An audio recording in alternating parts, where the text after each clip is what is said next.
The Law by Frederic Bastiat.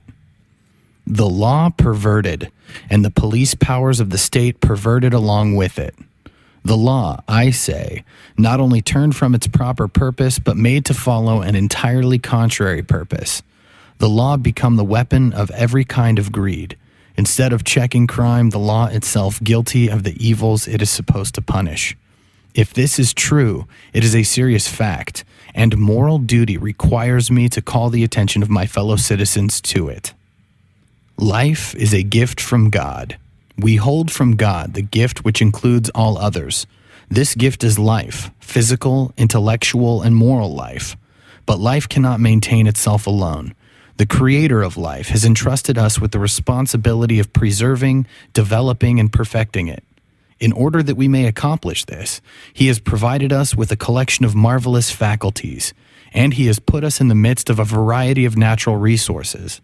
By the application of our faculties to these natural resources, we convert them into products and use them. This process is necessary in order that life may run its appointed course. Life, faculties, production, in other words, individuality, liberty, property, this is man. And in spite of the cunning of artful political leaders, these three gifts from God precede all human legislation and are superior to it. Life, liberty, and property do not exist because men have made laws. On the contrary, it was the fact that life, liberty, and property existed beforehand that caused men to make laws in the first place. What is law? What, then, is law? It is the collective organization of the individual right to lawful defense. Each of us has a natural right, from God, to defend his person, his liberty, and his property. These are the three basic requirements of life, and the preservation of any one of them is completely dependent upon the preservation of the other two. For what are our faculties but the extensions of our individuality? And what is property but an extension of our faculties? If every person has the right to defend, even by force, his person, his liberty, and his property, then it follows that a group of men have the right to organize and support a common force to protect these rights constantly. Thus, the principle of collective right, its reason for existing, its lawfulness, is based on individual right. And the common force that protects this collective right cannot logically have any other purpose or any other mission than that for which it acts as a substitute. Thus, since an individual cannot lawfully use force against the person, liberty, or property of another individual, then the common force, for the same reason, cannot lawfully be used to destroy the person, liberty, or property of individuals or groups. Such a perversion of force would be, in both cases, contrary to our premise.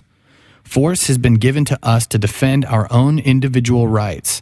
Who will dare say that force has been given to us to destroy the equal rights of our brothers? Since no individual acting separately can lawfully use force to destroy the rights of others, does it not logically follow that the same principle also applies to the common force that is nothing more than the organized combination of the individual forces? If this is true, then nothing can be more evident than this.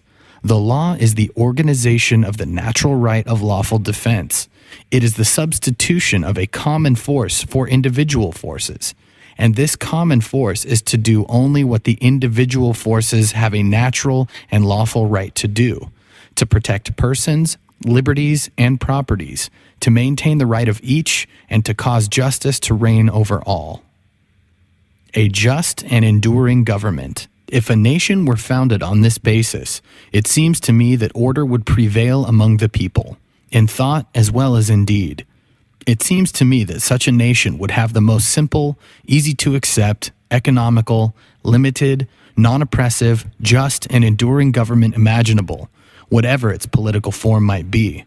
Under such an administration, everyone would understand that he possessed all the privileges as well as all the responsibilities of his existence. No one would have any argument with government, provided that his person was respected, his labor was free, and the fruits of his labor were protected against all unjust attack. When successful, we would not have to thank the state for our success, and, Conversely, when unsuccessful, we would no more think of blaming the state for our misfortune than would the farmers blame the state because of a hail or frost.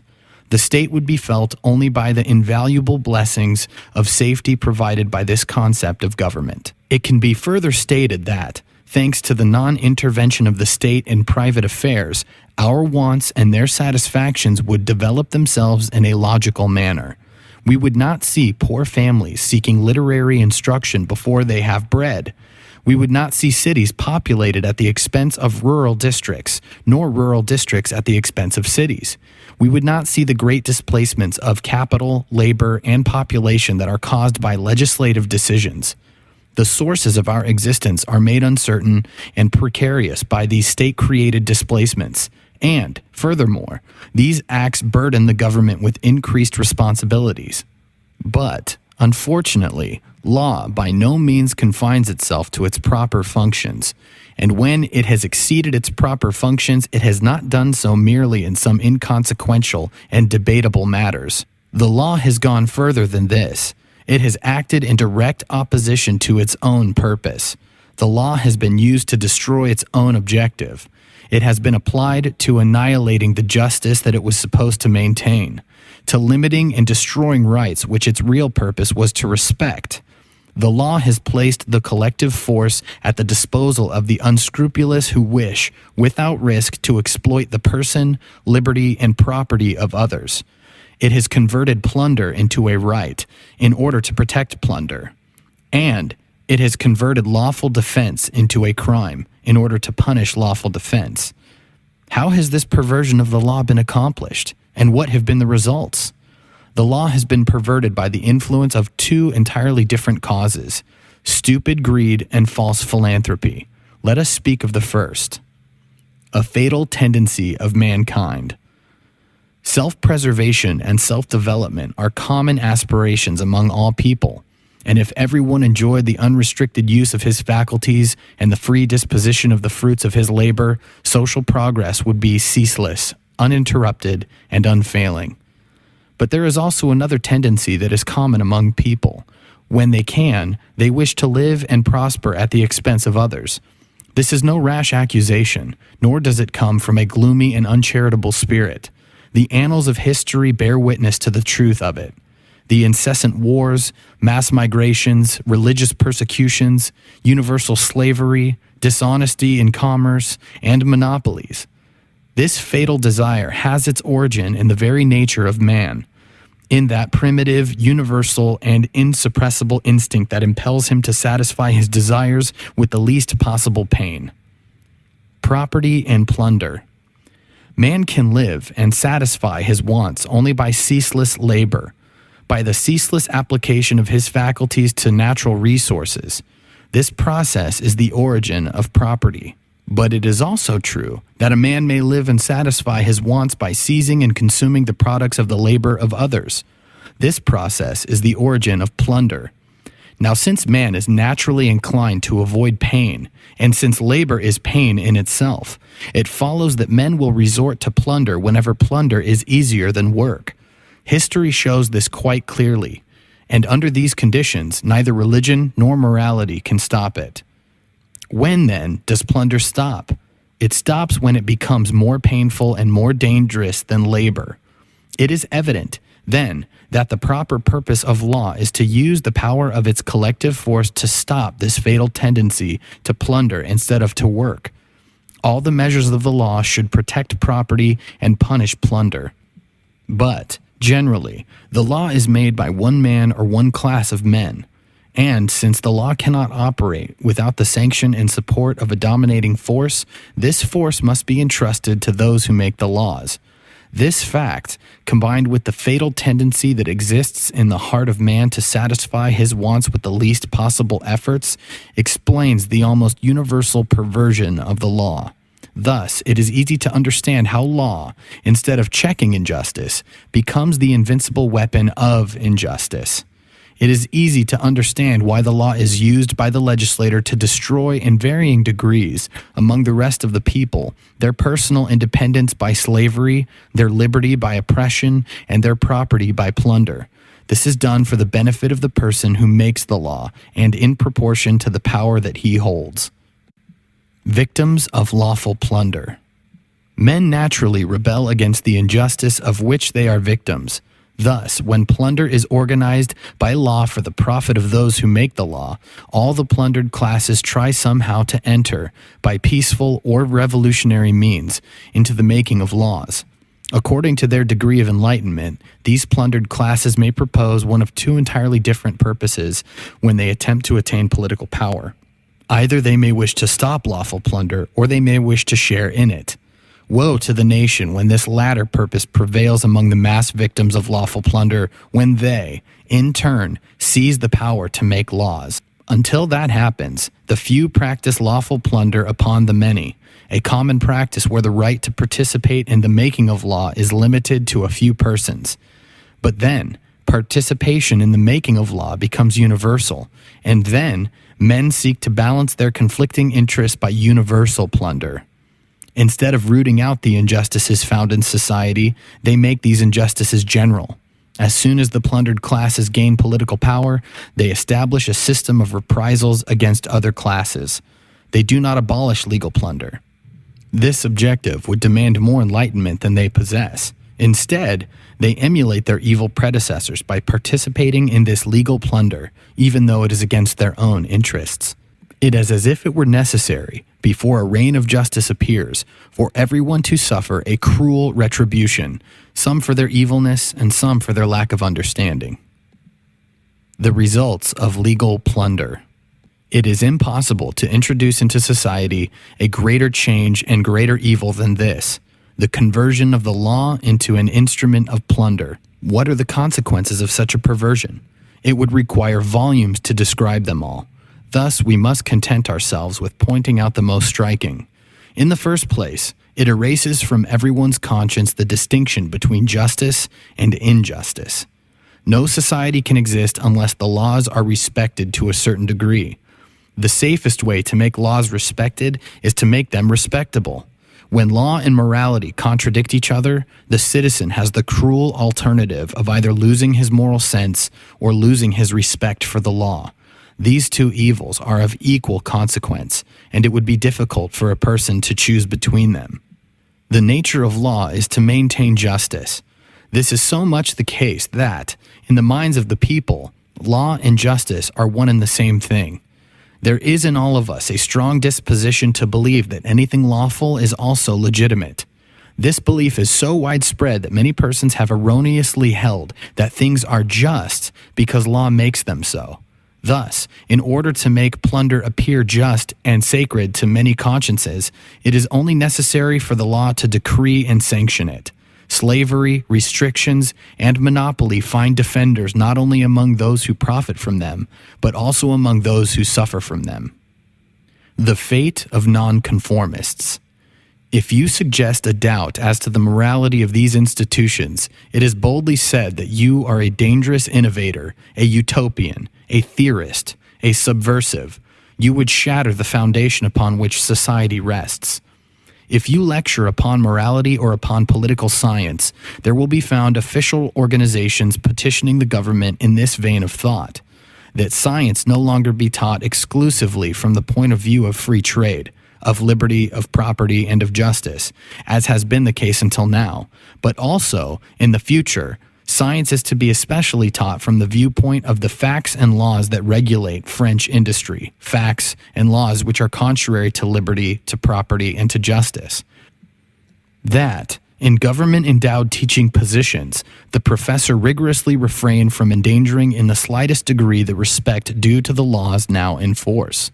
Thus, if there exists a law which sanctions slavery or monopoly, oppression or robbery, in any form whatever, it must not ever be mentioned.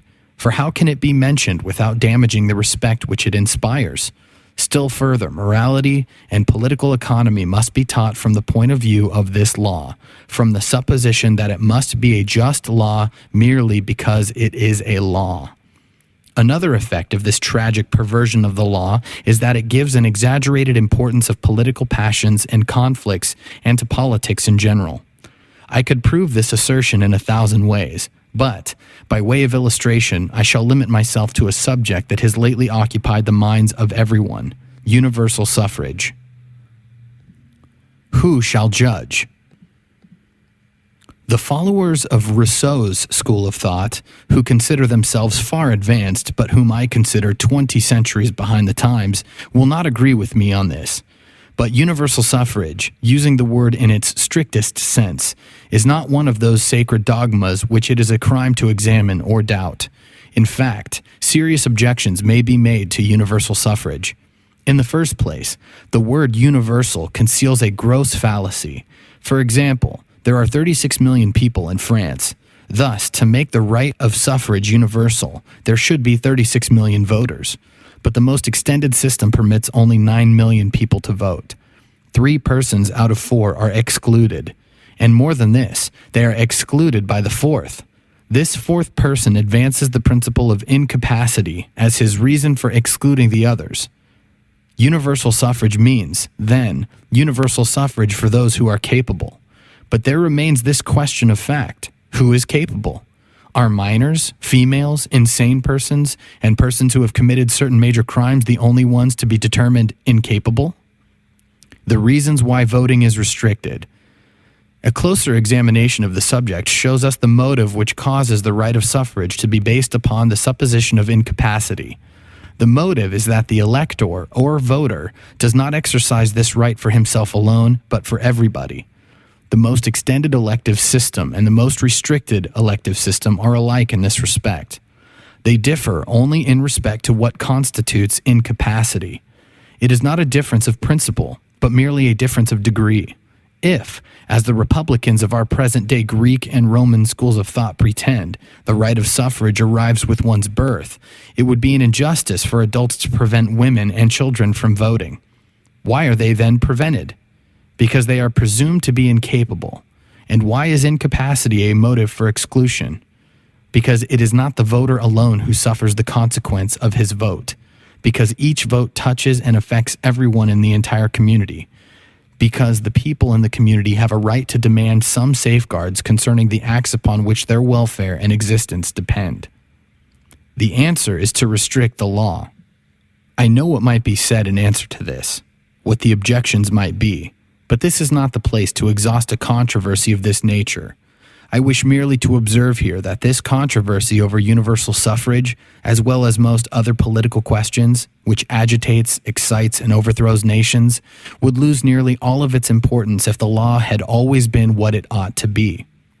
In fact, if law were restricted to protecting all persons, all liberties, and all properties, if law were nothing more than the organized combination of the individual's right to self-defense, if law were the obstacle, the check, the punisher of all oppression and plunder, is it likely that we citizens would then argue much about the extent of the franchise? Under these circumstances, is it likely that the extent of the right to vote would endanger that supreme good, the public peace? Is it likely that the excluded classes would refuse to peaceably wait the coming of their right to vote? Is it likely that those who had the right to vote would jealously defend their privilege?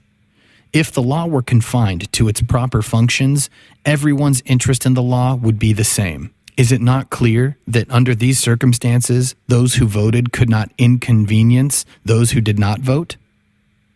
The fatal idea of legal plunder. But on the other hand, imagine that this fatal principle has been introduced. Under the pretense of organization, regulation, protection, or encouragement, the law takes property from one person and gives it to another. The law takes the wealth of all and gives it to a few, whether farmers, manufacturers, ship owners, artists, or comedians. Under these circumstances, then certainly every class will aspire to grasp the law, and logically so. The excluded classes will furiously demand their right to vote, and will overthrow society rather than not to obtain it. Even beggars and vagabonds will then prove to you that they also have an incontestable title to vote. They will say to you, "We cannot buy wine, tobacco, or salt without paying the tax, and a part of the tax that we pay is given by law, in privileges and subsidies, to men who are richer than we are. Others use the law to raise the prices of bread, meat, iron, or cloth. Thus, since everyone else uses the law for his own profit, we also would like to use the law for our own profit. We demand from the law the right to relief, which is the poor man's plunder. To obtain this right, we also should be voters and legislators in order that we may organize beggary on a grand scale for our own class, as you have organized protection on a grand scale for your class. Now don't tell us beggars that you will act for us, and then toss us, as Mr. Mimerel proposes, 600,000 francs to keep us quiet, like throwing us a bone to gnaw. We have other claims, and anyway, we wish to bargain for ourselves as the other classes have bargained for themselves. And what can you say to answer that argument? Perverted law causes conflict. As long it is admitted that the law may be diverted from its true purpose, that it may violate property instead of protecting it, then everyone will want to participate in making the law, either protect himself against plunder or to use it for plunder. Political questions will always be prejudicial, dominant, and all-absorbing. There will be fighting at the door of the legislative palace, and the struggle within will be no less furious. To know this, it is hardly necessary to examine what transpires in the French and English legislatures. Merely to understand the issue is to know the answer. Is there any need to offer proof that this odious perversion of the law is a perpetual source of hatred and discord? That it tends to destroy society itself? If such proof is needed, look at the United States in 1850. There is no country in the world where the law is kept more within its proper domain, the protection of every person's liberty and property. As a consequence of this, there appears to be no country in the world where the social order rests on a firmer foundation. But even in the United States, there are two issues, and only two, that have always endangered the public peace. Slavery and tariffs are plunder. What are these two issues? They are slavery and tariffs. There are only two issues where, contrary to the general spirit of the Republic of the United States, law has assumed the character of a plunderer. Slavery is a violation, by law, of liberty. The protective tariff is a violation by law of property. It is a most remarkable fact that this double legal crime, a sorrowful inheritance from the old world, should be the only issue which can, and perhaps will, lead to the ruin of the Union. It is indeed impossible to imagine at the very heart of a society a more astounding fact than this. The law has come to be an instrument of injustice. And if this fact brings terrible consequences to the United States, where the proper purpose of the law has been perverted only in the instances of slavery and tariffs, what must be the consequences in Europe, where the perversion of the law is a principle, a system? Two kinds of plunder. Mr. de Montalembert, politician and writer, adopting the thought contained in a famous proclamation by Mr. Carlier, has said, quote, "We must make war against socialism," close quote. According to the definition of socialism advanced by Mr. Charles Dupin, he meant, quote, "We must make war against plunder," close quote. But of what plunder was he speaking? For there are two kinds of plunder, legal and illegal. I do not think that illegal plunder, such as theft or swindling, which the Penal Code defines, anticipates, and punishes, can be called socialism. It is not this kind of plunder that systematically threatens the foundation of society.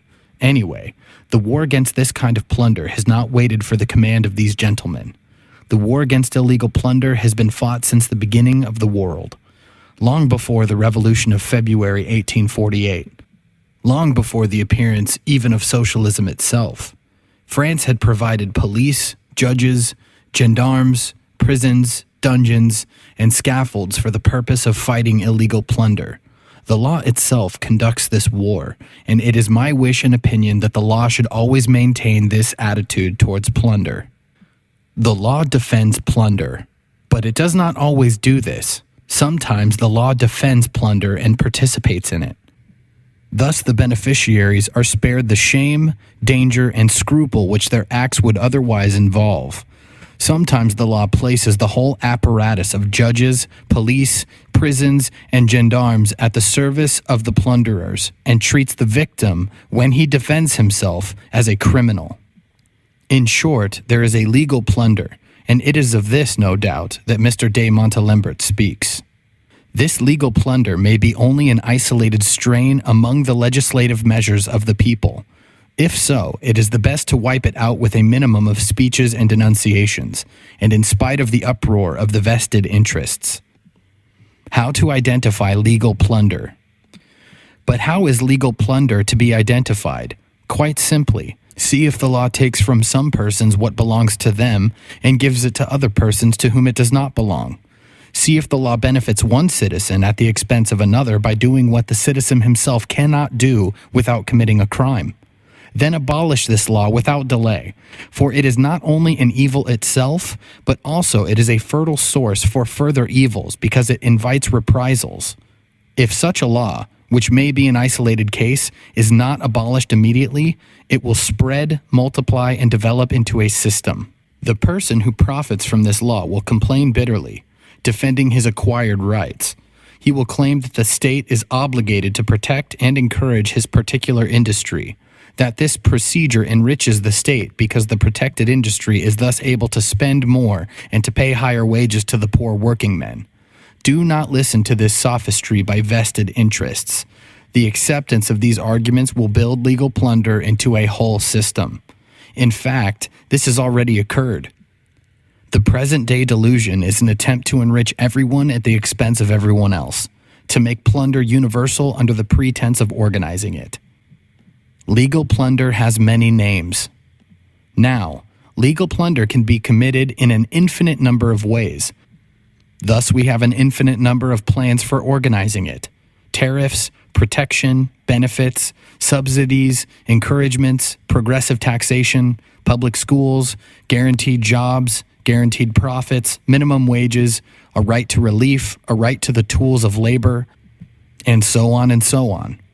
All these plans as a whole, with their common aim of legal plunder, constitute socialism. Now, since under this definition of socialism is a body of doctrine, what attack can be made against it other than a war of doctrine? If you find this socialistic doctrine to be false, absurd, and evil, then refute it. And the more false, the more absurd, and the more evil it is, the easier it will be to refute. Above all, if you wish to be strong, begin by rooting out every particle of socialism that may have crept into your legislation. This will be no light task. Socialism is legal plunder. Mr. de Montalembert has been accused of desiring to fight socialism by the use of brute force.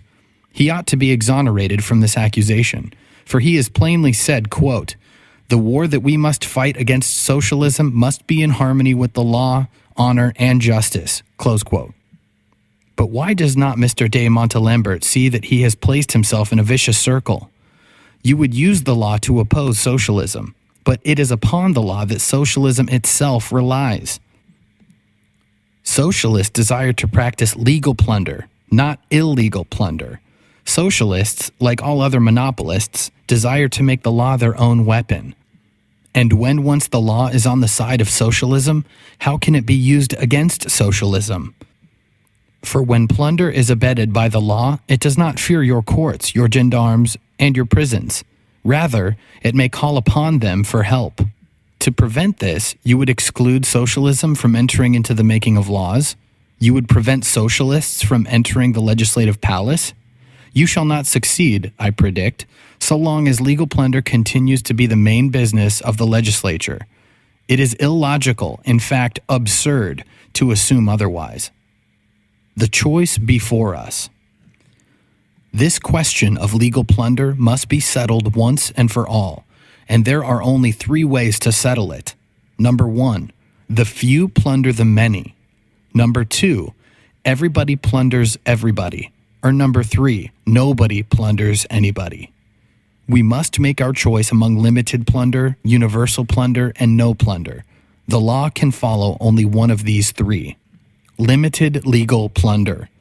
This system prevailed when the right to vote was restricted.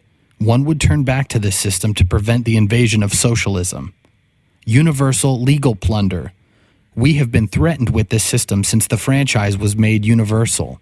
The newly enfranchised majority has decided to formulate law on the same principle of legal plunder that was used by their predecessors when the vote was limited. No legal plunder. This is the principle of justice, peace, order, stability, harmony, and logic. Until the day of my death, I shall proclaim this principle with all the force of my lungs, which, alas, is all too inadequate. The proper function of the law. And, in all sincerity, can anything more than the absence of plunder be required of the law? Can the law, which necessarily requires the use of force, rationally be used for anything except protecting the rights of everyone? I defy anyone to extend it beyond this purpose without perverting it and, consequently, turning might against right. This is the most fatal and most illogical social perversion that can possibly be imagined. It must be admitted that the true solution, so long searched for in the area of social relationships, is contained in these simple words: law is organized justice. Now, this must be said. When justice is organized by law, that is, by force, this excludes the idea of using law, force, to organize any human activity whatever, whether it be labor, charity, agriculture, commerce, industry, education, art, or religion. The organizing by law of any one of these would inevitably destroy the essential organization, justice. For truly, how can we imagine force being used against the liberty of citizens without it also being used against justice, and thus acting against its proper purpose? The seductive lure of socialism. Here I encounter the most popular fallacy of our times. It is not considered sufficient that the law should be just. It must be philanthropic. Nor is it sufficient that the law should guarantee to every citizen the free and inoffensive use of his faculties for physical, intellectual, and moral self-improvement. Instead, it is demanded that the law should directly extend welfare, education, and morality throughout the nation. This is the seductive lure of socialism, and I repeat again, these two uses of the law are in direct contradiction to each other. We must choose between them. A citizen cannot at the same time be free and not free. Enforced fraternity destroys liberty. Mr. de Lamartine once wrote to me thusly, quote, "Your doctrine is only the half of my program. You have stopped at liberty. I go on to fraternity," close quote. I answered him, quote, "The second half of your program will destroy the first," close quote. In fact, it is impossible for me to separate the word fraternity from the word voluntary. I cannot possibly understand how fraternity can be legally enforced without liberty being legally destroyed, and thus justice being legally trampled underfoot. Legal plunder has two roots. One of them, as I have said before, is in human greed. The other is in false philanthropy. At this point, I think that I should explain exactly what I mean by the word plunder. Plunder violates ownership. I do not, as is often done, use the word in any vague, uncertain, approximate, or metaphorical sense. I use it in its scientific acceptance, as expressing the idea opposite to that of property, wages, land, money, or whatever. When a portion of wealth is transferred from the person who owns it, without his consent and without compensation, and whether by force or by fraud, to anyone who does not own it, then I say that property is violated, that an act of plunder is committed. I say that this act is exactly what the law is supposed to suppress, always and everywhere. When the law itself commits this act that it is supposed to suppress, I say that plunder is still committed, and I add that from the point of view of society and welfare, this aggression against rights is even worse. In this case of legal plunder, however, the person who receives the benefits is not responsible for the act of plundering. The responsibility for this legal plunder rests with the law, the legislator, and society itself. Therein lies the political danger. It is to be regretted that the word plunder is offensive. I have tried in vain to find an inoffensive word, for I would not at any time, especially now, wish to add an irritating word to our dissensions. Thus, whether I am believed or not, I declare that I do not mean to attack the intentions or the morality of anyone. Rather, I am attacking an idea which I believe to be false, a system which appears to me to be unjust. An injustice so independent of personal intentions that each of us profits from it without wishing to do so, and suffers from it without knowing the cause of the suffering. 3 systems of plunder. The sincerity of those who advocate protectionism, socialism, and communism is not here questioned. Any writer who would do that must be influenced by a political spirit or a political fear. It is to be pointed out, however, that protectionism, socialism, and communism are basically the same plant in three different stages of its growth. All that can be said is that legal plunder is more visible in communism because it is a complete plunder, and in protectionism because the plunder is limited to specific groups and industries. Thus, it follows that, of the three systems, socialism is the vaguest, the most indecisive, and consequently the most sincere stage of development. But sincere or insincere, the intentions of persons are not here under question. In fact, I have already said that legal plunder is based partially on philanthropy, even though it is a false philanthropy. With this explanation, let us examine the value, the origin, and the tendency of this popular aspiration which claims to accomplish the general welfare by general plunder. Law is force. Since the law organizes justice, the socialists ask why the law should not also organize labor, education, and religion. Why should not law be used for these purposes? Because it could not organize labor, education, and religion without destroying justice. We must remember that law is force, and that, consequently, the proper functions of the law cannot lawfully extend beyond the proper functions of force. When law and force keep a person within the bounds of justice, they impose nothing but a mere negation. They oblige him only to abstain from harming others. They violate neither his personality, his liberty, nor his property. They safeguard all of these. They are defensive. They defend equally the rights of all. Law is a negative concept. The harmlessness of the mission performed by law and lawful defense is self-evident. The usefulness is obvious, and the legitimacy cannot be disputed. As a friend of mine once remarked, this negative concept of law is so true that the statement, "the purpose of the law is to cause justice to reign," is not a rigorously accurate statement. It ought to be stated that the purpose of the law is to prevent injustice from reigning. In fact, it is injustice instead of justice that has an existence of its own. Justice is achieved only when injustice is absent. But when the law, by means of its necessary agent, force, imposes upon men a regulation of labor, a method or subject of education, a religious faith or creed, then the law is no longer negative. It acts positively upon people. It substitutes the will of the legislator for their own wills, the initiative of the legislator for their own initiatives. When this happens, the people no longer need to discuss, to compare, to plan ahead. The law does all of this for them. Intelligence becomes a useless prop for the people. They cease to be men. They lose their personality, their liberty, their property. Try to imagine a regulation of labor imposed by force that is not a violation of liberty, a transfer of wealth imposed by force that is not a violation of property. If you cannot reconcile these contradictions, then you must conclude that the law cannot organize labor and industry without organizing injustice. The political approach. When a politician views society from the seclusion of his office, he is struck by the spectacle of the inequality that he sees. He deplores the deprivations which are the lot of so many of our brothers, deprivations which appear to be even sadder when contrasted with luxury and wealth. Perhaps the politician should ask himself whether this state of affairs has not been caused by old conquests and lootings, and by more recent legal plunder. Perhaps he should consider this proposition. Since all persons seek well-being and perfection, would not a condition of justice be sufficient to cause the greatest efforts toward progress and the greatest possible equality that is compatible with individual responsibility? Would not this be in accord with the concept of individual responsibility which God has willed in order that mankind may have the choice between vice and virtue and the resulting punishment and reward? But the politician never gives this a thought.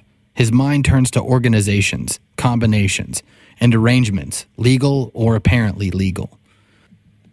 He attempts to remedy the evil by increasing and perpetuating the very thing that caused the evil in the first place, legal plunder. We have seen that justice is a negative concept. Is there even one of these positive legal actions that does not contain the principle of plunder? The law and charity. You say there are persons who have no money, and you turn to the law. But the law is not a breast that fills itself with milk, nor are the lacteal veins of the law supplied with milk from a source outside the society. Nothing can enter the public treasury for the benefit of one citizen or one class unless other citizens and other classes have been forced to send it in. If every person draws from the treasury the amount that he has put in it, it is true that the law then plunders nobody. But this procedure does nothing for the persons who have no money. It does not promote equality of income. The law can be an instrument of equalization only as it takes from some persons and gives to other persons. When the law does this, it is an instrument of plunder. With this in mind, examine the protective tariffs, subsidies, guaranteed profits, guaranteed jobs, relief and welfare schemes, public education, progressive taxation, free credit, and public works. You will find they are always based on legal plunder, organized injustice. The law and education. You say there are persons who lack education, and you turn to the law. But the law is not, in itself, a torch of learning which shines its light abroad. The law extends over a society where some persons have knowledge and others do not, where some citizens need to learn and others can teach. In this matter of education, the law only has two alternatives. It can permit this transaction of teaching and learning to operate freely and without the use of force, or it can force human wills in this matter by taking from some of them enough to pay the teachers who are appointed by government to instruct others without charge. But in this second case, the law commits legal plunder by violating liberty and property. The law and morals. You say, here are persons who are lacking in morality or religion, and you turn to the law. But law is force. And need I point out what a violent and futile effort it is to use force in the matters of morality and religion? It would seem that socialists, however self-complacent, could not avoid seeing this monstrous legal plunder that results from such systems and such efforts. But what do the socialists do? They cleverly disguise this legal plunder from the others, and even from themselves, under the seductive names of fraternity, unity, organization, and association. The socialists brand us with the name individualist. But we assure the socialists that we repudiate only forced organization, not natural organization. We repudiate the forms of association that are forced upon us, not free association. We repudiate forced fraternity, not true fraternity. We repudiate the artificial unity that does nothing more than deprive persons of individual responsibility.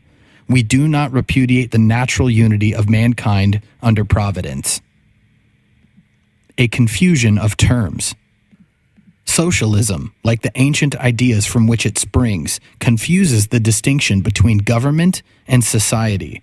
As a result of this, every time we object to a thing being done by government, the socialists conclude that we object to its being done at all. We disapprove of state education. Then the socialists say that we are opposed to any education. We object to a state religion. Then the socialists say that we want no religion at all. We object to a state-enforced equality. Then they say that we are against equality, and so on and so on. It is as if the socialists were to accuse us of not wanting persons to eat because we do not want the state to raise grain. The influence of socialist writers. How did politicians ever come to believe this weird idea that the law could be made to produce what it does not contain? The wealth, science, and religion that, in a positive sense, constitute prosperity. Is it due to the influence of our modern writers on public affairs? Present-day writers, especially those of the socialist school of thought, base their various theories upon one common hypothesis. They divide mankind into two equal parts. People in general, with the exception of the writer himself, form the first group. The writer, all alone, forms the second and most important group. Surely this is the weirdest and most conceited notion that has ever entered a human brain. In fact, these writers on public affairs begin by supposing that people have within themselves no means of discernment, no motivation to action. The writers assume that people are inert matter, passive particles, motionless atoms, at best a kind of vegetation indifferent to its own manner of existence. They assume that people are susceptible to being shaped by the will and hand of another person, into an infinite variety of forms, more or less symmetrical, artistic, and perfected. Moreover, not one of these writers on governmental affairs hesitates to imagine that he himself, under the title of organizer, discoverer, legislator, or founder, is this will in hand, this universal motivating force, this creative power whose sublime mission is to mold these scattered materials, persons, into a society. These socialist writers look upon people in the same manner that the gardener views his trees.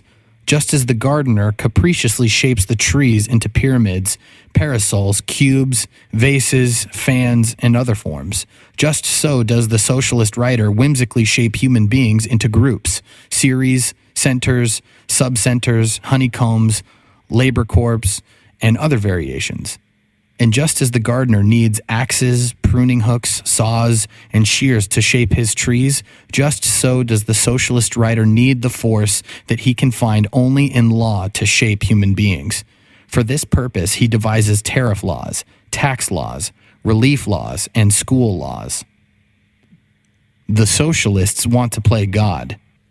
Socialists look upon people as raw material to be formed into social combinations.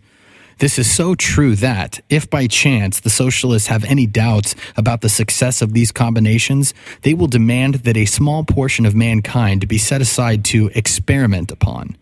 The popular idea of trying all systems is well known, and one socialist leader has been known seriously to demand that the Constituent Assembly give him a small district with all its inhabitants to try his experiments upon. In the same manner, an inventor makes a model before he constructs the full-sized machine. The chemist wastes some chemicals. The farmer wastes some seeds and land to try out an idea. But what a difference there is between the gardener and his trees, between the inventor and his machine, between the chemist and his elements, between the farmer and his seeds.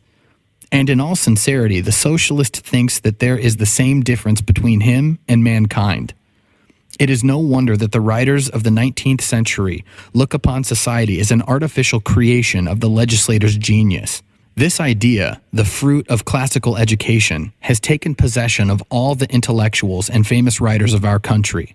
To these intellectuals and writers, the relationship between persons and the legislator appears to be the same as the relationship between the clay and the potter. Moreover, even where they have consented to recognize a principle of action in the heart of man, and a principle of discernment in man's intellect, they have considered these gifts from God to be fatal gifts. They have thought that persons, under the impulse of these two gifts, would fatally tend to ruin themselves. They assumed that if the legislators left persons free to follow their own inclinations, they would arrive at atheism instead of religion, ignorance instead of knowledge, poverty instead of production and exchange. The socialists despise mankind. According to these writers, it is indeed fortunate that heaven has bestowed upon certain men, governors and legislators, the exact opposite inclinations, not only for their own sake, but also for the sake of the rest of the world. While mankind tends toward evil, the legislators yearn for good. While mankind advances towards darkness, the legislators aspire for enlightenment. While mankind is drawn toward vice, the legislators are attracted toward virtue. Since they have decided that this is the true state of affairs, they then demand the use of force in order to substitute their own inclinations for those of the human race. Open at random any book on philosophy, politics, or history, and you will probably see how deeply rooted in our country is this idea, the child of classical studies, the mother of socialism. In all of them, you will probably find this idea that mankind is merely inert matter, receiving life, organization, morality, and prosperity from the power of the state. And even worse, it will be stated that mankind tends toward degeneration and is stopped from this downward course only by the mysterious hand of the legislator. Conventional classical thought everywhere says that behind passive society, there is a concealed power called law or legislator, or called by some other terminology that designates some unnamed person or persons of undisputed influence and authority, which moves, controls, benefits, and improves mankind. A defense of compulsory labor. Let us first consider a quotation from Bastiat, tutor to the Dauphin in the court of Louis XIV. One of the things most strongly impressed by whom upon the minds of the Egyptians was patriotism. No one was permitted to be useless to the state. The law assigned to each one his work, which was handed down from father to son. No one was permitted to have two professions, nor could a person change from one job to another. But there was one task to which all were forced to conform, the study of the laws and of wisdom. Ignorance of religion and of the political regulations of the country was not excused under any circumstances. Moreover, each occupation was assigned by whom? To a certain district among the good laws. One of the best was that everyone was trained by whom? To obey them. As a result of this, Egypt was filled with wonderful inventions, and nothing was neglected that could make life easy and quiet.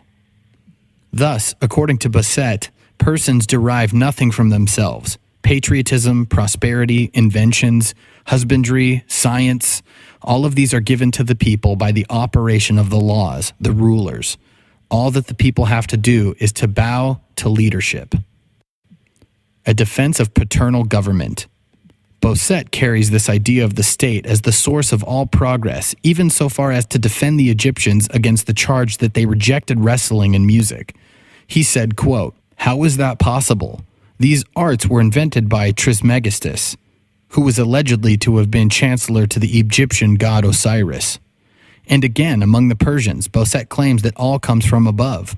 Quote, "One of the first responsibilities of the prince was to encourage agriculture. Just as there were offices established for the regulation of armies, just so were there offices for the direction of farm work. The Persian people were inspired with an overwhelming respect for royal authority." And according to Bastiat, the Greek people, although exceedingly intelligent, had no sense of personal responsibility. Like dogs and horses, they themselves could not have invented the most simple games. The Greeks, naturally intelligent and courageous, had been early cultivated by the kings and settlers who had come from Egypt. From these Egyptian rulers, the Greek people had learned bodily exercises, foot races, and horse and chariot races. But the best thing that the Egyptians had taught the Greeks was to become docile and to permit themselves to be formed by the law for the public good. The idea of passive mankind. It cannot be disputed that these classical theories, advanced by these latter-day teachers, writers, legislators, economists, and philosophers, held that everything came to the people from a source outside themselves. As another example, take Fenelon, archbishop, author, and instructor to the Duke of Burgundy. He was a witness to the power of Louis XIV. This, plus the fact that he was nurtured in the classical studies of the admiration of antiquity, naturally caused Fenelon to accept this idea that mankind should be passive, that the misfortunes and the prosperity, vices, and virtues of people are caused by the external influences exercised upon them by law and the legislators. Thus, in his Utopia of Salentum, he puts men, with all their interests, faculties, desires, and possessions, under the absolute discretion of the legislator. Whatever the issue may be, persons do not decide it for themselves. The prince decides for them. The prince is depicted as the soul of this shapeless mass of people who form the nation. In the prince resides the thought, the foresight, all progress, and the principle of all organization. Thus, all responsibility rests with him. The whole of the 10th book of Fenelon's Telemachus proves this. I refer the reader to it, and content myself with quoting at random from this celebrated work to which in every other respect I am the first to pay homage. Socialists ignore reason and facts. With the amazing credulity which is typical of the classicist, Fenelon ignores the authority of reason and facts when he attributes the general happiness of the Egyptians, not to their own wisdom, but to the wisdom of their kings. We could not turn our eyes to either shore without seeing rich towns and country estates most agreeably located, fields never fallowed, covered with golden crops every year, meadows full of flocks, workers bending under the weight of the fruit which the earth lavished upon its cultivators, shepherds who made the echoes resound with the soft notes from their pipes and flutes.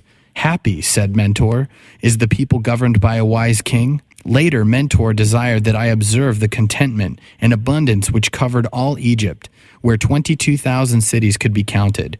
He admired the good police regulations in the city, the justice rendered in favor of the poor against the rich, the sound education of the children in obedience, labor, sobriety, and the love of the arts and letters, the exactness with which all religious ceremonies were performed, the unselfishness, the high regard for honor, the faithfulness to men, and the fear of the gods, which every father taught his children. He never stopped admiring the prosperity of the country. Happy, said he, is the people ruled by a wise king in such a manner. Socialists want to regiment people. Fenelon's idyll on Crete is even more alluring. Mentor is made to say, all that you see in this wonderful island results from the laws of Minos. The education which he ordained for the children makes their bodies strong and robust. From the very beginning, one accustoms the children to a life of frugality and labor, because one assumes that all pleasures of the senses weaken both body and mind. Thus one allows them no pleasure except that of becoming invincible by virtue, and of acquiring glory. Here one punishes 3 vices that go unpunished among other people: ingratitude, hypocrisy, and greed. There is no need to punish persons for pomp and dissipation, for they are unknown in Crete. No costly furniture, no magnificent clothing, no delicious feasts, no gilded palaces are permitted. Thus, does Mentor prepare his student to mold and to manipulate, doubtless with the best of intentions, the people of Ithaca. And to convince the student of the wisdom of these ideas, Mentor recites to him the example of Salentum. It is from this sort of philosophy that we receive our first political ideas. We are taught to treat persons much as an instructor in agriculture teaches farmers to prepare and tend the soil. A famous name and an evil idea. Now listen to the great Montesquieu on this same subject. To maintain the spirit of commerce, it is necessary that all the laws must favor it. These laws, by proportionately dividing up the fortunes as they are made in commerce, should provide every poor citizen with sufficiently easy circumstances to enable him to work like the others. These same laws should put every rich citizen in such lowered circumstances as to force him to work in order to keep or to gain. Thus the laws are to dispose of all fortunes.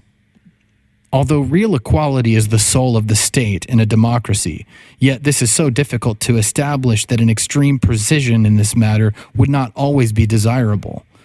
It is sufficient that here be established a census to reduce or fix these differences in wealth within a certain limit.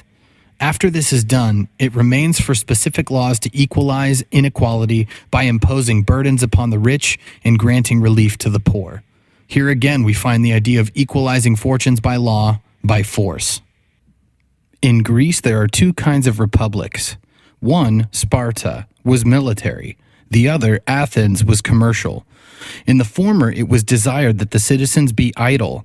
In the latter, love of labor was encouraged. Note the marvelous genius of these legislators.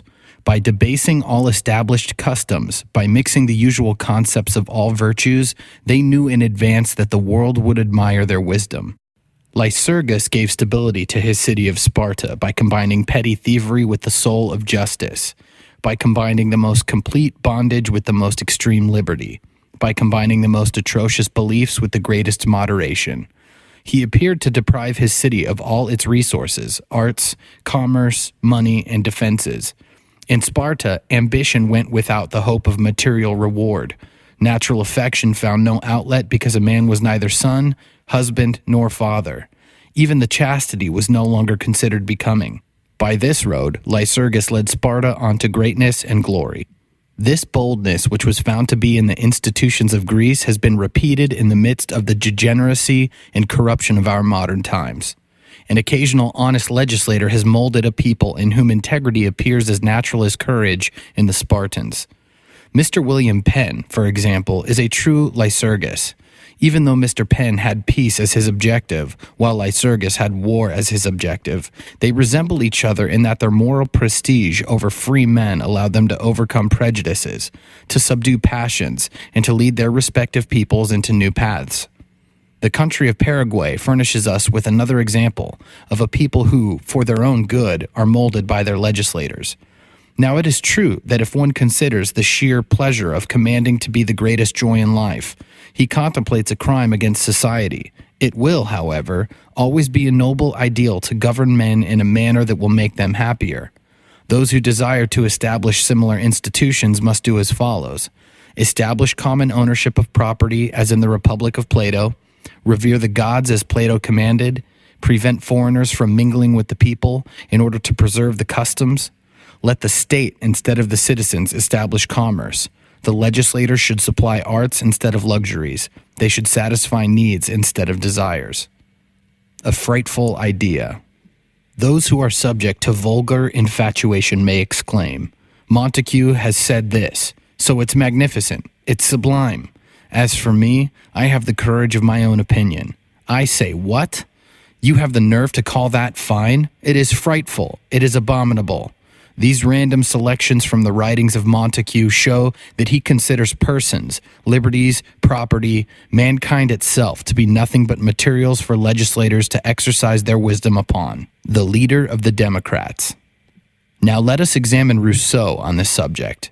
This writer on public affairs is the supreme authority of the Democrats, and although he bases the social structure upon the will of the people, he has, to a greater extent than anyone else, completely accepted the theory of the total inertness of mankind in the presence of the legislators.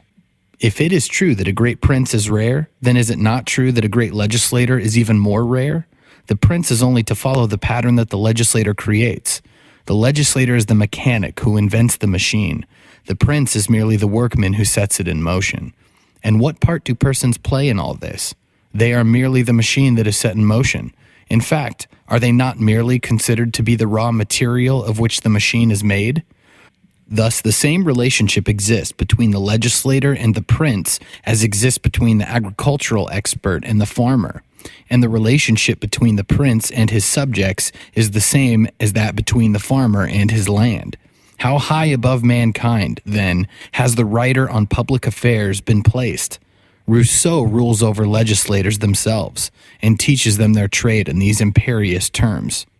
Would you give stability to the state? Then bring the extremes as closely together as possible. Tolerate neither wealthy persons nor beggars. If the soil is poor or barren, or the country too small for its inhabitants, then turn to industry and arts and trade these products for the foods that you need. On a fertile soil, if you are short of inhabitants, devote all your attention to agriculture, because this multiplies people.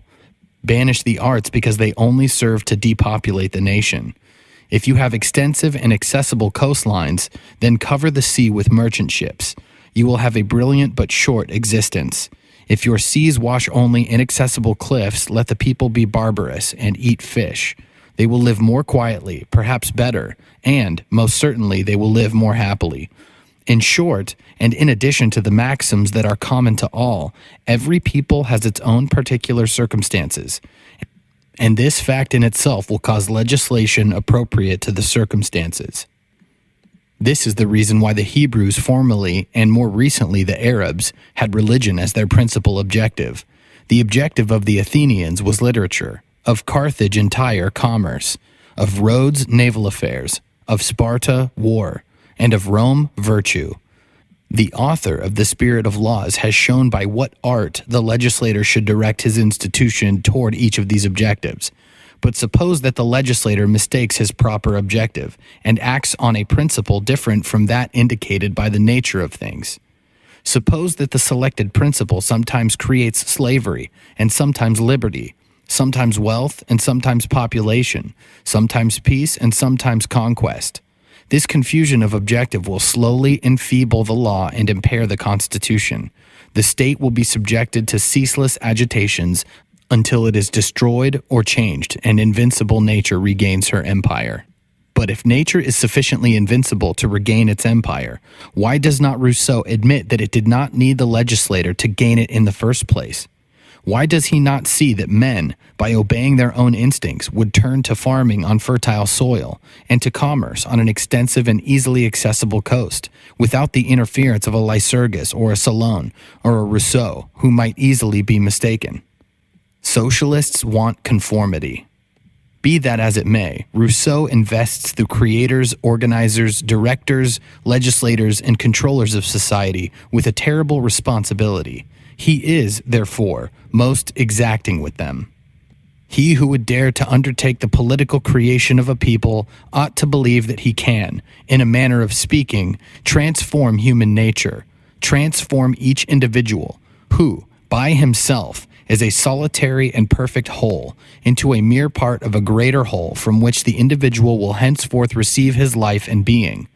Thus, the person who would undertake the political creation of a people should believe in his ability to alter man's constitution, to strengthen it, to substitute for the physical and independence existed received from nature, an existence which is partial and moral. In short, the would-be creator of political man must remove man's own forces and endow him with others that are naturally alien to him.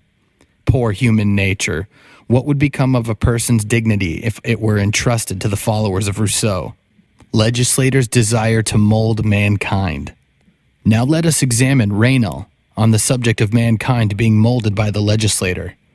The legislator must first consider the climate, the air, and the soil.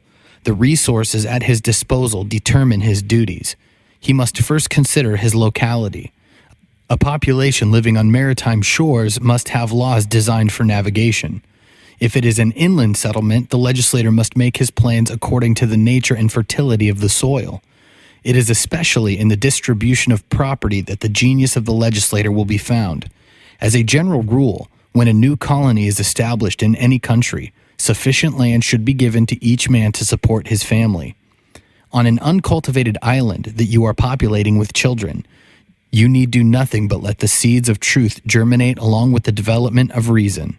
But when you resettle a nation with a past into a new country, the skill of the legislator rests in the policy of permitting the people to retain no injurious opinions and customs which can possibly be cured and corrected.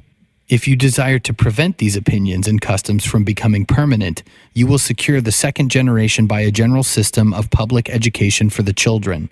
A prince or a legislator should never establish a colony without first arranging to send wise men along to instruct the youth. In a new colony, ample opportunity is open to the careful legislator who desires to purify the customs and manners of the people. If he has virtue and genius, the land and the people at his disposal will inspire his soul with a plan for society. A writer can only vaguely trace the plan in advance because it is necessarily subject to the instability of all hypotheses. The problem has many forms, complications, and circumstances that are difficult to foresee and settle in detail. Legislators told how to manage men. Reynol's instructions to the legislators on how to manage people may be compared to a professor of agriculture lecturing his students. The climate is the first rule for the farmer. His resources determine his procedure. He must first consider his locality. If his soil is clay, he must do so and so. If his soil is sand, he must act in another manner. Every facility is open to the farmer who wishes to clear and improve his soil. If he is skillful enough, the manure at his disposal will suggest to him a plan of operation. A professor can only vaguely trace this plan in advance because it is necessarily subject to the instability of all hypotheses. The problem has many forms, complications, and circumstances that are difficult to foresee and settle in detail.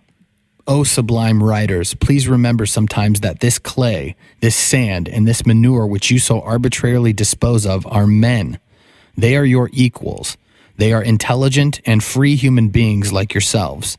As you have, they too have received from God the faculty to observe, to plan ahead, to think, and to judge for themselves. A temporary dictatorship.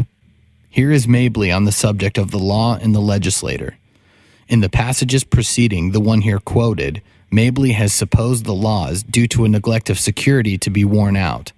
He continues to address the reader thusly. Under these circumstances, it is obvious that the springs of government are slack. Give them a new tension and the evil will be cured. Think less of punishing faults and more of rewarding that which you need.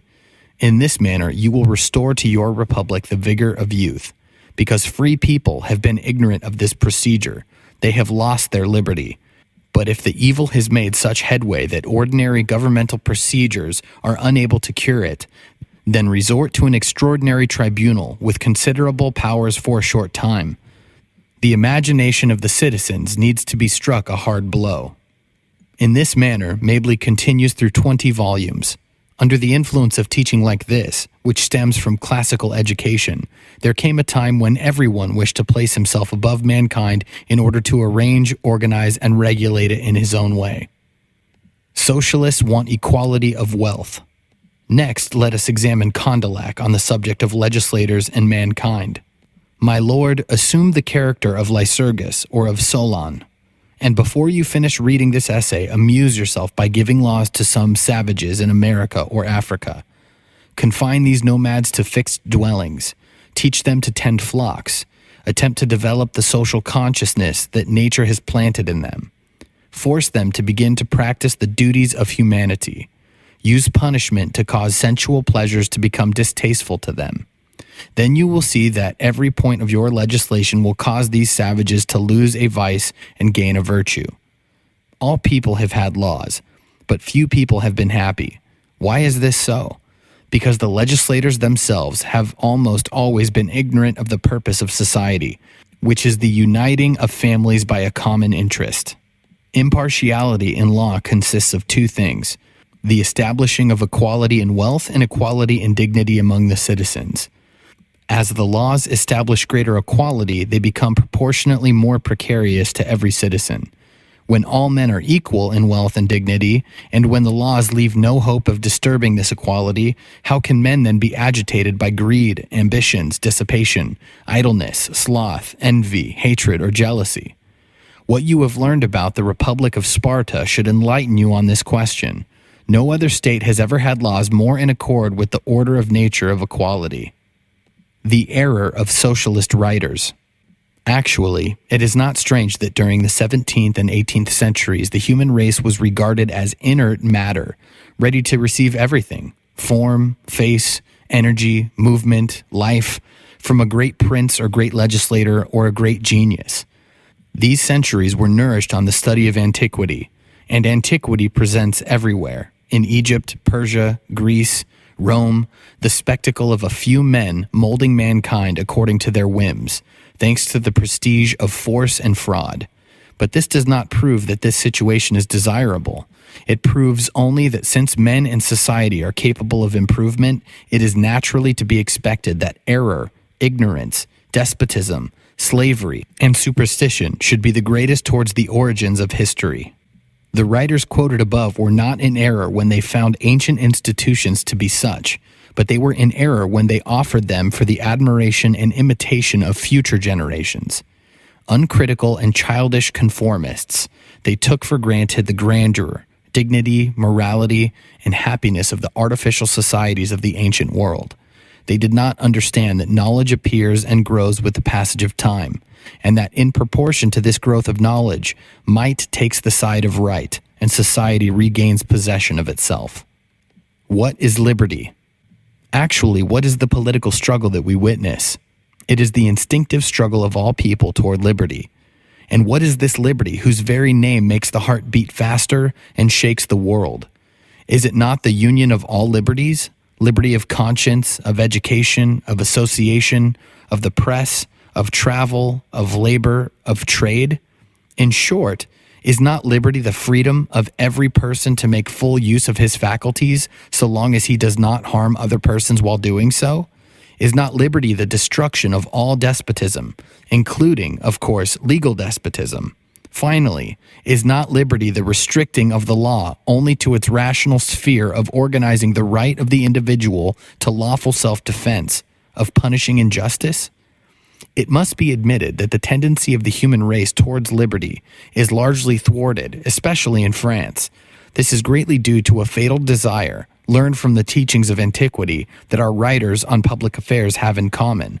They desire to set themselves above mankind in order to arrange, organize, and regulate it according to their fancy. Philanthropic tyranny. While society is struggling toward liberty, these famous men who put themselves at its head are filled with the spirit of the 17th and 18th centuries. They think only of subjecting mankind to the philanthropic tyranny of their own social inventions. Like Rousseau, they desire to force mankind docilely to bear this yoke of the public welfare that they have dreamed up in their own imaginations. This was especially true in 1789. No sooner was the old regime destroyed than society was subjected to still other artificial arrangements, always starting from the same point, the omnipotence of the law. Listen to the ideas of a few of the writers and politicians during that period. Saint Just, the legislator commands the future. It is for him to will the good of mankind. It is for him to make men what he wills them to be. Robespierre, the function of government is to direct the physical and moral powers of the nation toward the end for which the Commonwealth has come into being. Billaud Varennes, a people who are to be returned to liberty must be formed anew. A strong force and vigorous action are necessary to destroy old prejudices, to change old customs, to correct depraved affections, to restrict superfluous wants, and to destroy ingrained vices. Citizens, the inflexible austerity of Lycurgus created the firm foundation of the Spartan Republic. The weak and trusting character of Solon plunged Athens into slavery. This parallel embraces the whole science of government. Le Pelletier, considering the extent of human degradation, I am convinced that it is necessary to effect a total regeneration and, if I may so express myself, of creating a new people. The socialists want dictatorship. Again, it is claimed that persons are nothing but raw material. It is not for them to will their own improvement. They are incapable of it. According to Saint Just, only the legislator is capable of doing this. Persons are merely to be what the legislator wills them to be. According to Robespierre, who copies Rousseau literally, the legislator begins by decreeing the end for which the Commonwealth has come into being. Once this is determined, the government has only to direct the physical and moral forces of the nation toward that end. Meanwhile, the inhabitants of the nation are to remain completely passive, and according to the teachings of Billaud Varennes, the people should have no prejudices, no affections, and no desires except those authorized by the legislator. He even goes so far as to say that the inflexible austerity of one man is the foundation of a republic. In cases where the alleged evil is so great that ordinary governmental procedures cannot cure it, Mabley recommends a dictatorship to promote virtue. Resort, he says, to an extraordinary tribunal with considerable powers for a short time. The imagination of the citizens needs to be struck a hard blow. This doctrine has not been forgotten. Listen to Robespierre.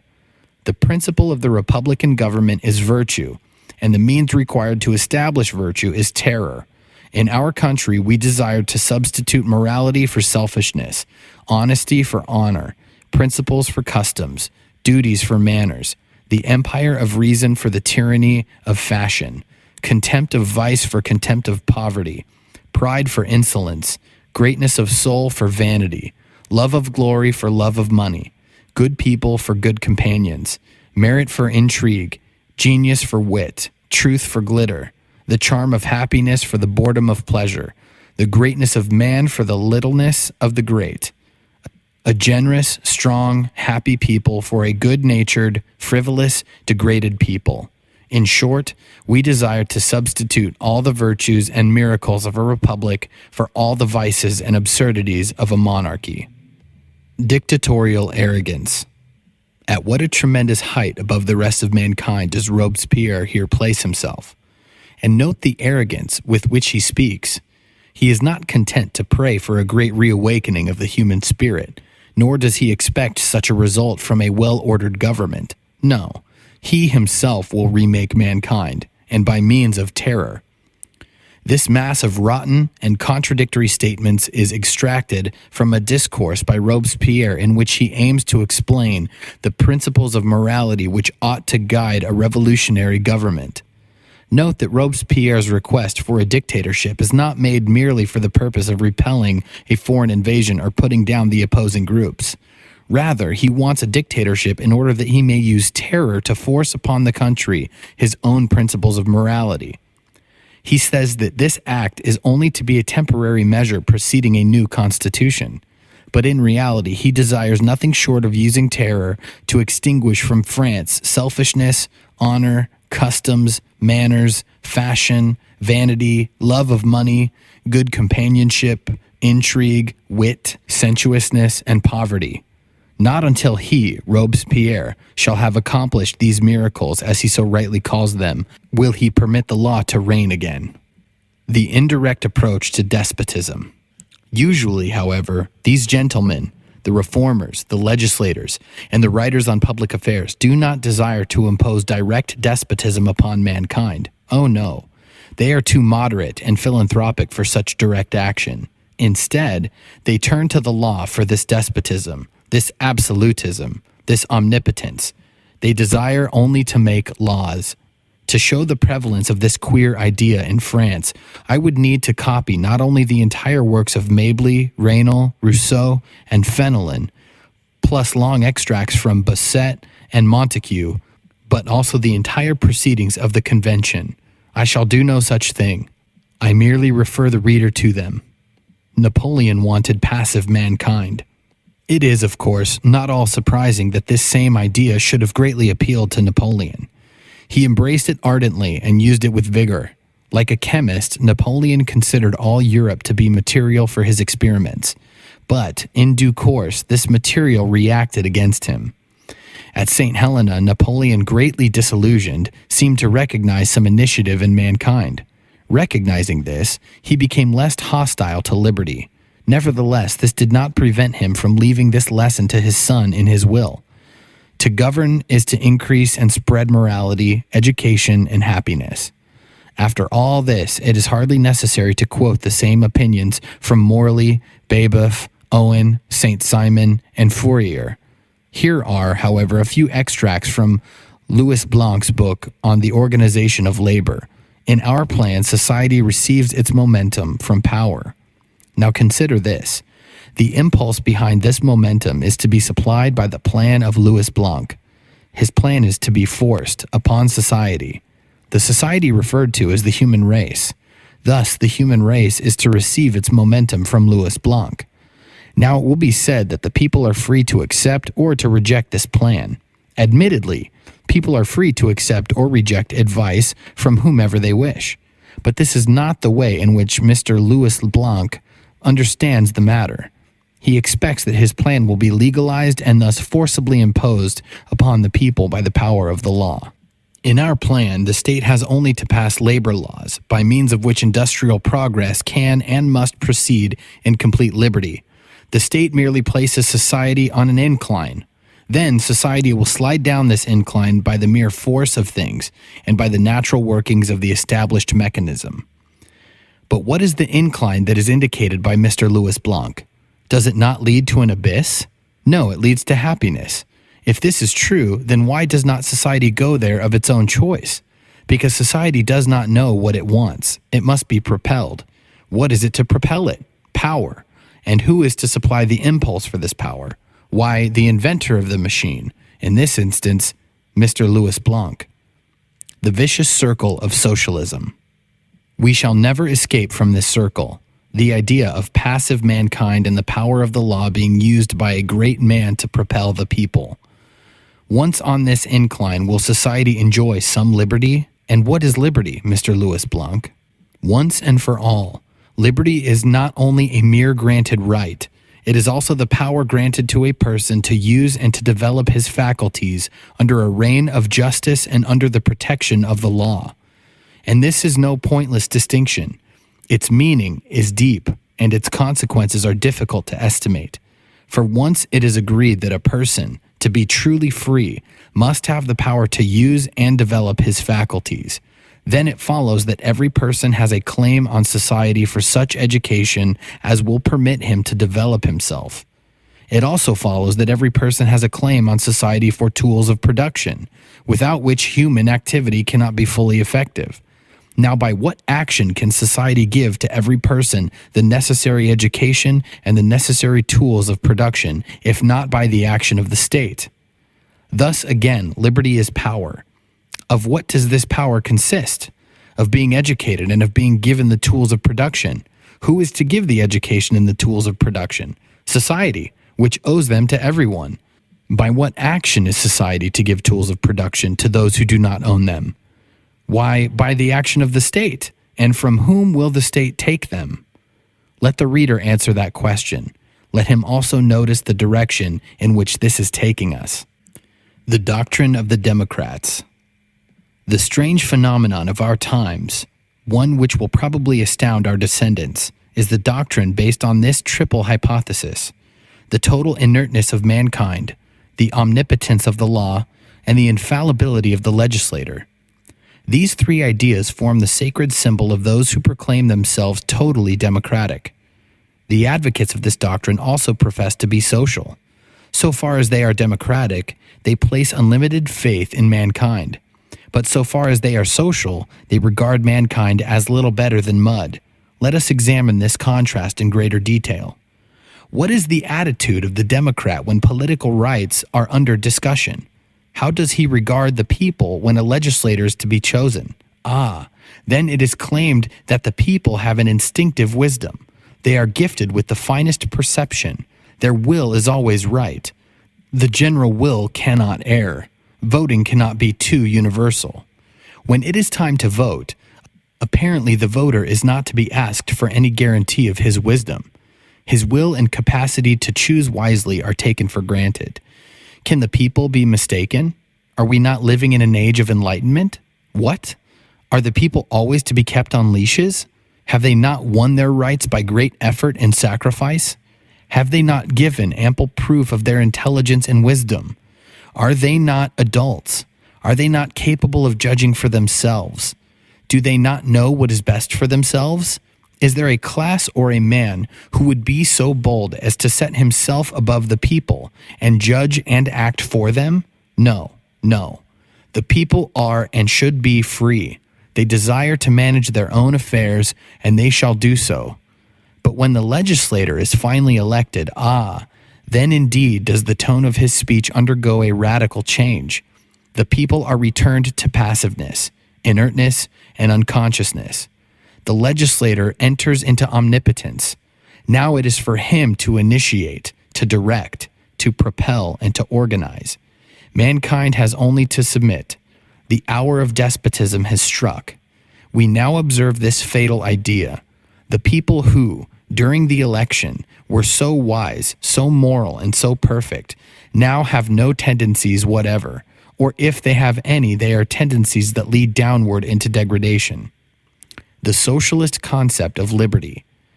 But ought not the people be given a little liberty? But Mr. Considerant has assured us that liberty leads inevitably to monopoly. We understand that liberty means competition, but according to Mr. Louis Blanc, competition is a system that ruins the businessmen and exterminates the people. It is for this reason that free people are ruined and exterminated in proportion to their degree of freedom. Possibly Mr. Louis Blanc should observe the results of competition in, for example, Switzerland, Holland, England, and the United States. Mr. Louis Blanc also tells us that competition leads to monopoly, and by the same reasoning, he thus informs us that low prices lead to high prices, that competition drives production to destructive activity, that competition drains away the sources of purchasing power, that competition forces an increase in production while at the same time it forces a decrease in consumption.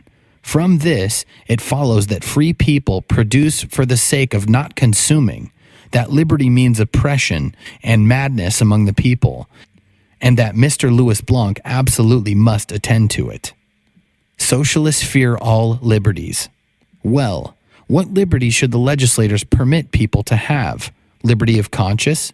But if this were permitted, we would see the people taking this opportunity to become atheists. Then liberty of education? But parents would pay professors to teach their children immorality and falsehoods. Besides, according to Mr. Thiers, if education were left to national liberty, it would cease to be national, and we would be teaching our children the ideas of the Turks or Hindus. Whereas, thanks to this legal despotism over education, our children now have the good fortune to be taught the noble ideas of the Romans. Then liberty of labor? But that would mean competition, which in turn leaves production unconsumed, ruins businessmen, and exterminates the people. Perhaps liberty of trade? But everyone knows, and the advocates of protective tariffs have proved over and over again, that the freedom of trade ruins every person who engages in it, and that it is necessary to suppress freedom of trade in order to prosper. Possibly then liberty of association?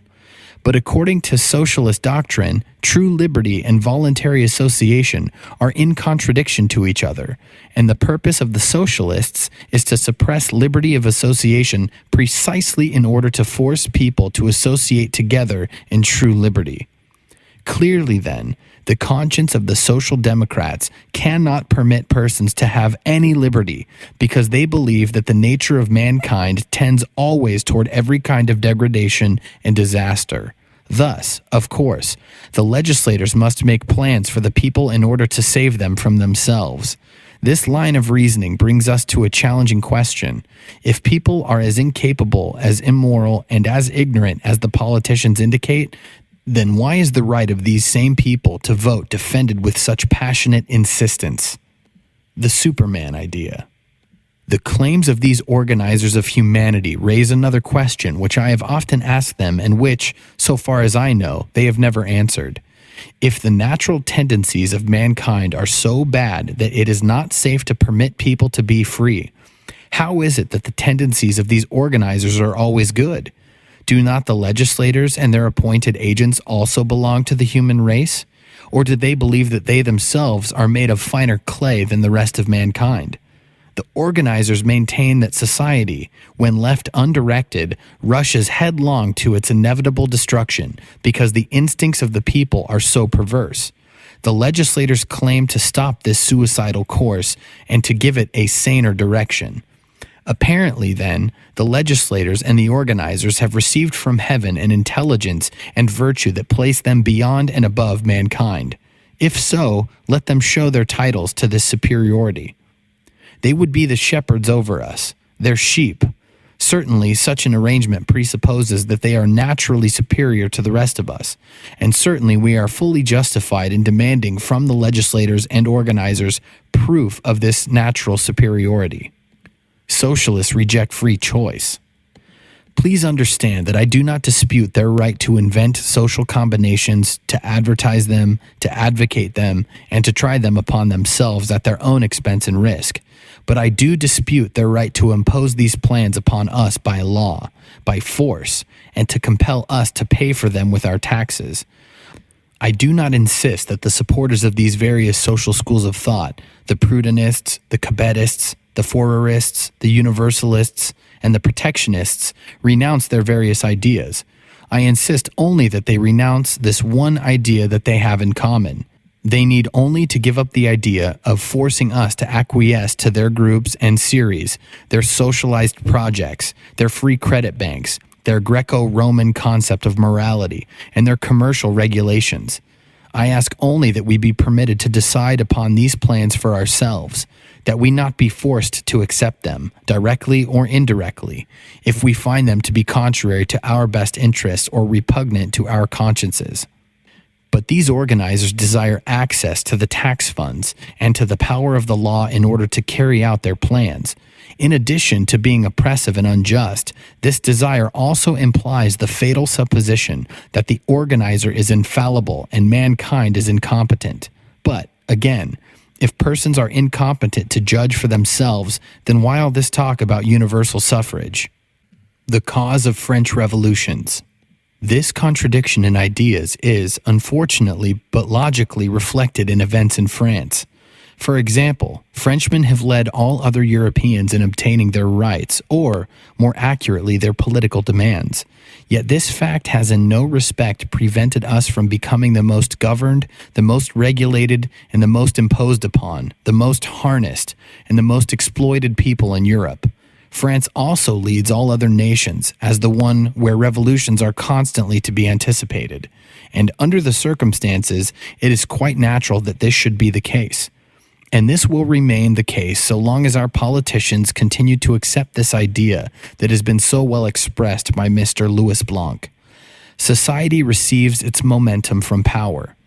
This will remain the case so long as human beings with feelings continue to remain passive, so long as they consider themselves incapable of bettering their prosperity and happiness by their own intelligence and their own energy, so long as they expect everything from the law. In short, so long as they imagine that their relationship to the state is the same as that of the sheep to the shepherd. The enormous power of government. As long as these ideas prevail, it is clear that the responsibility of government is enormous. Good fortune and bad fortune, wealth and destitution, equality and inequality, virtue and vice, all then depend upon political administration. It is burdened with everything. It undertakes everything. It does everything. Therefore, it is responsible for everything. If we are fortunate, then government has a claim to our gratitude. But if we are unfortunate, then government must bear the blame. For are not our persons and property now at the disposal of government? Is not the law omnipotent? In creating a monopoly of education, the government must answer the hopes of the fathers of families who have thus been deprived of their liberty. And if these hopes are shattered, whose fault is it? In regulating industry, the government has contracted to make it prosper. Otherwise, it is absurd to deprive industry of its liberty. And if industry now suffers, whose fault is it? In giving the maritime industries protection in exchange for their liberty, the government undertakes to make them profitable. And if they become a burden to the taxpayers, whose fault is it? Thus, there is not a grievance in the nation for which the government does not voluntarily make itself responsible. Is it surprising, then, that every failure increases the threat of another revolution in France? And what remedy is proposed for this? To extend indefinitely the dominion of the law? That is, the responsibility of government? But if the government undertakes to control and to raise wages and cannot do it, if the government undertakes to care for all who may be in want and cannot do it, if the government undertakes to support all unemployed workers and cannot do it, if the government undertakes to lend interest-free money to all borrowers and cannot do it, if, in these words that we regret to say escaped from the pen of Mr. de Lamartine, the state considers that its purpose is to enlighten, to develop, to enlarge, to strengthen, to spiritualize, and to sanctify the soul of the people. And if the government cannot do all of these things, what then? Is it not certain that after every government failure, which, alas, is more than probable, there will be an equally inevitable revolution? Politics and economics. Now let us return to a subject that was briefly discussed in the opening pages of this thesis, the relationship of economics and of politics, political economy. A science of economics must be developed before a science of politics can be logically formulated. Essentially, economics is the science of determining whether the interests of human beings are harmonious or antagonistic. This must be known before a science of politics can be formulated to determine the proper functions of government. Immediately following the development of a science of economics, and at the very beginning of the formulation of a science of politics, this all-important question must be answered. What is law? What ought it to be? What is its scope, its limits? Logically, at what point do the just powers of the legislator stop? I do not hesitate to answer. Law is the common force organized to act as an obstacle to injustice. In short, law is justice. Proper legislative functions. It is not true that the legislator has absolute power over our persons and property. The existence of persons and property preceded the existence of the legislator, and his function is only to guarantee their safety. It is not true that the function of law is to regulate our consciences, our ideas, our wills, our education, our opinions, our work, our trade, our talents, or our pleasures. The function of law is to protect the free exercise of these rights and to prevent any person from interfering with the free exercise of these same rights by another person. Since law necessarily requires the support of force, its lawful dominion is only in the areas where the use of force is necessary. This is justice. Every individual has the right to use force for lawful self-defense. It is for this reason that the collective force, which is only the organized combination of the individual forces, may lawfully be used for the same purpose, and it cannot be used legitimately for any other purpose. Law is solely the organization of the individual right of self-defense which existed before law was formalized. Law is justice. Law and charity are not the same thing. The mission of the law is not to oppress persons and plunder them of their property, even though the law may be acting in a philanthropic spirit. Its mission is to protect persons and property. Furthermore, it must not be said that the law may be philanthropic if, in the process, it refrains from oppressing persons and plundering them of their property. This would be a contradiction. The law cannot avoid having an effect upon persons and property, and if the law acts in any manner except to protect them, its actions then necessarily violate the liberty of persons and their right to own property. The law is justice, simple and clear, precise and bounded. Every eye can see it, and every mind can grasp it. For justice is measurable, immutable, and unchangeable. Justice is neither more than this nor less than this. If you exceed this proper limit, if you attempt to make the law religious, fraternal, equalizing, philanthropic, industrial, literary, or artistic, you will then be lost in an uncharted territory, in vagueness and uncertainty, in a forced utopia, or, even worse, in a multitude of utopias, each striving to seize the law and impose it upon you. This is true because fraternity and philanthropy, unlike justice, do not have precise limits. Once started, where will you stop, and where will the law stop itself? The high road to communism. Mr. de Saint Cricq would extend his philanthropy only to some of the industrial groups. He would demand that the law control the consumers to benefit the producers. Mr. Considerant would sponsor the cause of the labor groups. He would use the law to secure for them a guaranteed minimum of clothing, housing, food, and all other necessities of life. Mr. Louis Blanc would say, and with reason, that these minimum guarantees are merely the beginning of complete fraternity. He would say that the law should give tools of production and free education to all working people. Another person would observe that this arrangement would still leave room for inequality. He would claim that the law should give to everyone, even in the most inaccessible hamlet, luxury, literature, and art. All of these proposals are the high road to communism. Legislation will then be, in fact it already is, the battlefield for the fantasies and greed of everyone. The basis for stable government. Law is justice. In this proposition, a simple and enduring government can be conceived, and I defy anyone to say how even the thought of revolution, of insurrection, of the slightest uprising could arise against a government whose organized force was confined only to suppressing injustice. Under such a regime, there would be the most prosperity, and it would be the most equally distributed. As for the sufferings that are inseparable from humanity, none would even think of blaming the government for them. This is true because if the force of government were limited to suppressing injustice, then government would be as innocent of these sufferings as it is now innocent of changes in the temperature. As proof of this statement, consider this question. Have the people ever been known to rise against the Court of Appeals or mob a justice of the peace in order to get higher wages, free credit, tools of production, favorable tariffs, or government-created jobs? Everyone knows perfectly well that such matters are not within the jurisdiction of the Court of Appeals or a justice of the peace. And if government were limited to its proper functions, everyone would soon learn that these matters are not within the jurisdiction of the law itself. But make the laws upon the principle of fraternity, proclaim that all good and all bad stem from the law, that the law is responsible for all individual misfortunes and all social inequalities, then the door is open to an endless succession of complaints, irritations, troubles, and revolutions. Justice means equal rights. Law is justice, and it would indeed be strange if law could properly be anything else. Is not justice right? Are not rights equal?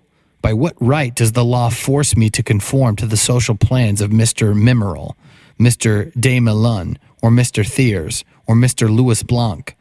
If the law has a moral right to do this, why does it not then force these gentlemen to submit to my plans? Is it logical to suppose that the nature has not given me sufficient imagination to dream up such a utopia also? Should the law choose one fantasy among many and put the organized force of the government at its service only? Law is justice, and let it not be said, as it continually is said, that under this concept the law would be atheistic, individualistic, and heartless, that it would make mankind in its own image. This is an absurd conclusion, worth only of those worshippers of government who believe that the law is mankind. Nonsense. Do those worshippers of government believe that free persons will cease to act? Does it follow that if we receive no energy from the law, we shall receive no energy at all? Does it follow that if the law is restricted to the function of protecting the free use of our faculties, we will be unable to use our faculties? Suppose that the law does not force us to follow certain forms of religion, or systems of association, or methods of education, or regulations of labor, or regulations of trade, or plans for charity. Does it then follow that we shall eagerly plunge into atheism, hermitry, ignorance, misery, and greed? If we are free, does it follow that we shall no longer recognize the power and goodness of God?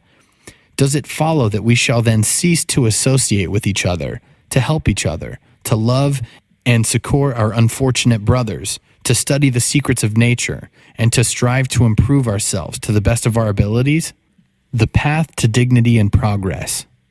Law is justice, and it is under the law of justice, under the reign of right, under the influence of liberty, safety, stability, and responsibility, that every person will attain his real worth and the true dignity of his being. It is only under this law of justice that mankind will achieve slowly, no doubt, but certainly, God's design for the orderly and peaceful progress of humanity. It seems to me that this is the theoretically right for whatever the question under discussion, whether religious, philosophical, political, or economic, whether it concerns prosperity, morality, equality, right, justice, progress, responsibility, cooperation, property, labor, trade, capital, wages, taxes, population, finance, or government.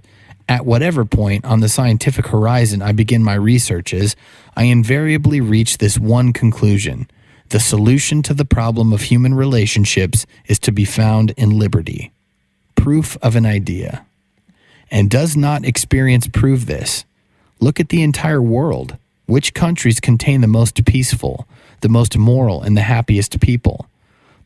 Those people are found in the countries where the law least interferes with private affairs, where government is least felt, where the individual has the greatest scope and free opinion the greatest influence, where administrative powers are fewest and simplest, where taxes are lightest and most nearly equal, and popular discontent the least excited and the least justifiable, where individuals and groups most actively assume their responsibilities, and, consequently, where the morals of admittedly imperfect human beings are constantly improving, where trade, assemblies, and associations are the least restricted, where labor, capital, and population suffer the fewest forced displacements, where mankind most nearly follows its own natural inclinations, where the inventions of men are most nearly in harmony with the laws of God. In short, the happiest, most moral, and most peaceful people are those who most nearly follow this principle. Although mankind is not perfect, still, all hope rests upon the free and voluntary actions of persons within the limits of right. Law or force is to be used for nothing except the administration of universal justice. The desire to rule over others. This must be said. There are too many great men in the world. Legislators, organizers, do-gooders, leaders of the people, fathers of nations, and so on and so on. Too many persons place themselves above mankind. They make a career of organizing it, patronizing it, and ruling it. Now someone will say, you yourself are doing this very thing. True. But it must be admitted that I act in an entirely different sense. If I have joined the ranks of the reformers, It is solely for the purpose of persuading them to leave people alone. I do not look upon people as von Kossen looked upon his automaton. Rather, just as the physiologist accepts the human body as it is, so do I accept people as they are. I desire only to study and admire. My attitude toward all other persons is well illustrated by this story from a celebrated traveler. He arrived one day in the midst of a tribe of savages, where a child had just been born. A crowd of soothsayers, magicians, and quacks, armed with rings, hooks, and cords, surrounded it. One said, "This child will never smell the perfume of a peace pipe unless I stretch his nostrils." Another said, "He will never be able to hear unless I draw his earlobes down to his shoulders." A third said, "He will never see the sunshine unless I slant his eyes." Another said, "He will never stand upright unless I bend his legs." A fifth said, "He will never learn to think unless I flatten his skull." "Stop," cried the traveler. "What God does is well done. Do not claim to know more than he. God has given organs to this frail creature. Let them develop and grow strong by exercise, use, experience, and liberty. Let us now try liberty. God has given to men all that is necessary for them to accomplish their destinies.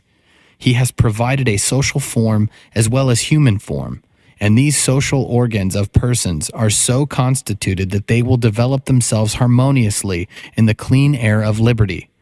Away then with the quacks and organizers, away with their rings, chains, hooks, and pincers, away with their artificial systems, away with the whims of governmental administrators, their socialized projects, their centralization, their tariffs, their government schools, their state religions, their free credit, their bank monopolies, their regulations, their restrictions, their equalization by taxation, and their pious moralizations. And now that the legislators and do-gooders have so futilely inflicted so many systems upon society, may they finally end where they should have begun. May they reject all systems and try liberty, for liberty is an acknowledgement of faith in God and his works.